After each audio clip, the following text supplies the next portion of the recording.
next step is we're going to change the spark plugs. I've changed the spark plug on this vehicle. It's kind of a step longer progress than any other vehicle because you have to remove the wiper arms in order to get the spark plugs in the back.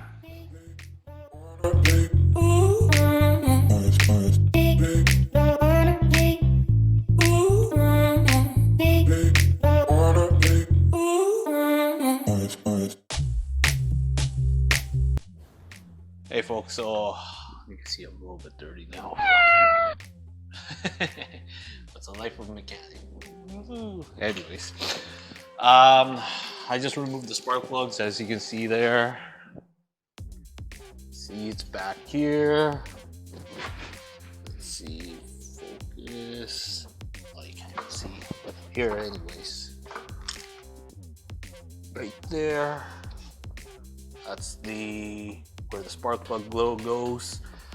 And I have to take you out of time lapse because I also found another problem. I was having a hard time removing the 10mm bolt that holds. Set you guys down for a minute. Here's the ignition coil, and then here's the bolt to hold the ignition coil down. This is really worn off. I was having a hard time with it, so I had to use Mike's extractor, as you can see here, attachment. That way I can get it out.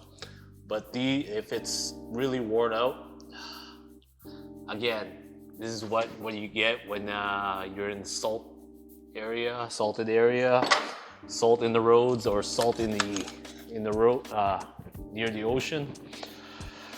But yeah, it took me a while, so it's done. And as you can see here, here's the spark plug. Here's what the spark plug looks like. I'm just getting it organized. See, this is why it's important to change the spark plug when you have your vehicle. As you can see, cylinder number 2 right here. See, it's a little bit wet, so it's getting more fuel, less spark. So running too rich. That's why mechanics charge a lot, because there's a lot of bolts RCs, and some of them are hard to get it out. But that's a good example. And here's a new spark plug. You see, nice and shiny. Nice and shiny, and we'll put it in. It'll be the same step as taking it out and putting it back in. But I'm gonna have a hard time looking for a bolt, so I'll hold off it for now, and we will get that going for you. Whew! Before I check the spark plug, put the spark plug in the vehicle, I always make sure that I always check the gap before I put it in. I always check it out. It says on the manual, it should say in the manual, your service manual in the dash. By the way, if you guys haven't read that service manual or your manual on your vehicle, I highly suggest you should read it, because it tells every information of your vehicle and your specs and what kind of spark plug you put.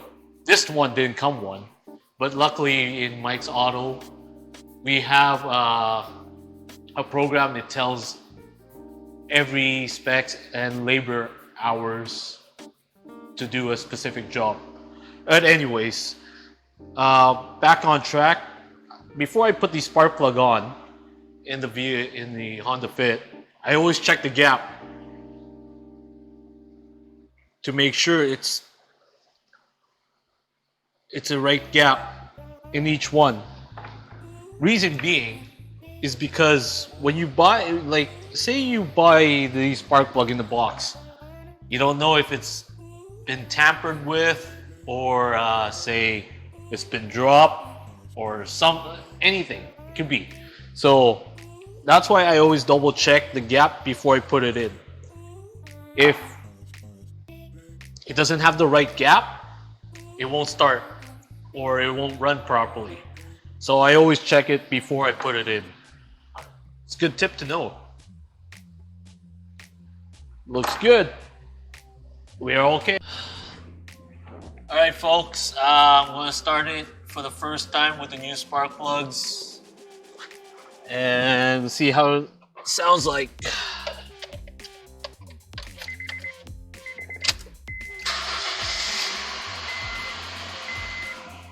Sounds good. Woo!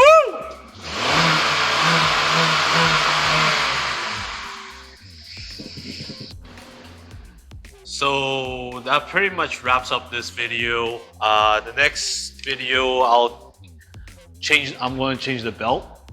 I'm just waiting for a couple more parts to come in, and I'm going to do a few oil change and show you how to do that properly.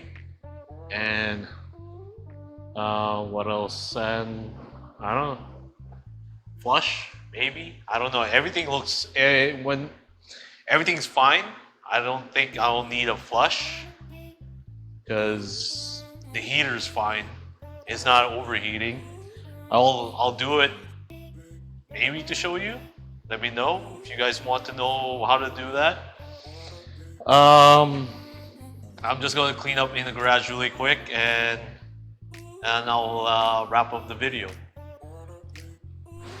All right, I'm pretty much getting I'm tired right now.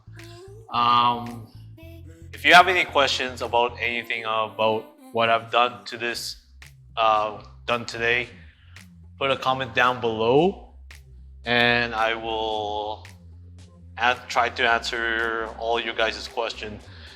Yeah, it was tough work.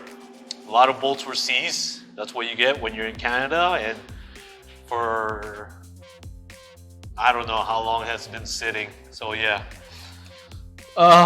What's this? So considering it's Valentine's Day and you're just wondering why is the truck back here?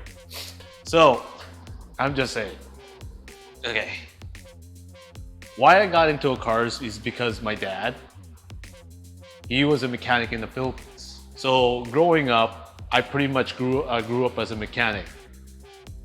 From holding a flashlight to giving him a hand with transmission replacement. I don't know, that's all I can think of. But we did a lot of what we call it. We fixed so many cars together, and it was fun. It was fun. So the reason being, I didn't want to pursue being a mechanic because I want to keep it as a passion. That's the reason why. It's Valentine's Day. I have my 2 cars here in Ontario, and you're probably thinking, there's a third one. Yeah, there is a third one. Third one. But that'll be in a future episode. Let me show you about let me talk about the truck. This is a 2008 Toyota Tacoma, right? And how I got this is a special friend of mine, good best friend of mine, Miguel. He's the one who found this truck for me. He knew that the Toyota Tacoma was my favorite truck. This is my forever truck. Wherever I go now, this truck's going with me. That's why I'm trying to keep it like running perfectly, making it look good all the time. That's what I'm planning to do with Blueberry here. Point being is, there's no such thing as an old car. This is a 2010. This is a 2008. And the one you see in the thumbnail, that's a 2000. It's how you take care of your car. Anyways, I'm exhausted and I want to wrap up the video. I've been working on this car all day, as you can see. So many seas bolts. It's not even the. I'm not even done yet. I'm not even done yet. Put a comment down below. What was your first car? And until now, stay fly, forever living young. And if you want to fly, you gotta first love yourself. Peace.